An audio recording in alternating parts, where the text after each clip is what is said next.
Good morning. Rubber band കൊണ്ട് ചെയ്യാവുന്ന ഒരു കുഞ്ഞ് exercise four finger ഡെക്സ്ട്രിറ്റി.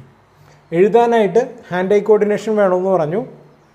Fine motto muscles, വിരലുകളുടെ വഴക്കം ഇമ്പോർട്ടൻ്റ് ആണ്. അപ്പോൾ അതിന് പറ്റിയൊരു എക്സസൈസാണ്.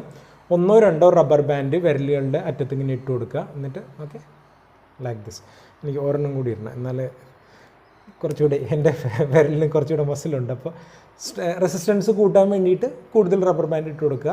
എന്നിട്ട് ഇങ്ങനെ ചെയ്യുന്നത് ഫിംഗറിൻ്റെ ഫിംഗർ സ്ട്രെങ്തനിങ്. അപ്പോൾ കറക്റ്റ് ട്രൈപോഡ് ഗ്രാസ്പിൽ പിടിച്ച് വൃത്തിയായിട്ട് എഴുതാനായിട്ട് ഹെൽപ്പ് ചെയ്യും. ഓക്കെ, കുറച്ച് പ്രാവശ്യം ചെയ്ത് നോക്കുക. Make it fun, enjoyable. ഇനി മറ്റേ കൈ കൊണ്ടുകൊണ്ട് ചെയ്യിപ്പിക്കുക. എന്ത് കാര്യം നമ്മൾ റൈറ്റ് ഹാൻഡ് കൊണ്ട് ചെയ്യുന്നതും ലെഫ്റ്റ് ഹാൻഡ് കൊണ്ടും കൂടി പ്രാക്ടീസ് ചെയ്യിപ്പിക്കാം. ഇതുകൊണ്ട് ആക്റ്റീവ് റൈറ്റ് ഹാൻഡ് ആണെങ്കിൽ, ലെഫ്റ്റ് ഹാൻഡ് ഇനാക്റ്റീവ് ആണെങ്കിൽ അതുകൊണ്ട് ഒത്തിരി ചെയ്യണമെന്നില്ല. ഇപ്പോൾ എഴുതിക്കുന്നതും ലെഫ്റ്റ് ഹാൻഡ് കൊണ്ട് ചെയ്യിക്കുന്നത് നല്ലതാണ്. അത് എന്തിനാണെന്ന് വെച്ച് കഴിഞ്ഞാൽ നമ്മുടെ റൈറ്റ് ലിംസിനെ കോർഡിനേറ്റ് ചെയ്യുന്ന left hemisphere of the brain ആണ്, ലെഫ്റ്റ് ലിംസിനെ കോർഡിനേറ്റ് ചെയ്യുന്ന right hemisphere of the brain ആണ്. അപ്പോൾ രണ്ട് കൈ കൊണ്ടും ചെയ്യുന്ന കാര്യങ്ങൾ stimulates both sides of the brain, right and left brain activation എന്നൊക്കെ പറഞ്ഞു കേട്ടിട്ടില്ലേ.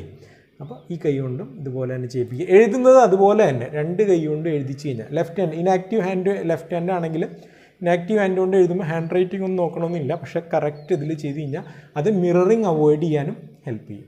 Thank you and happy parenting.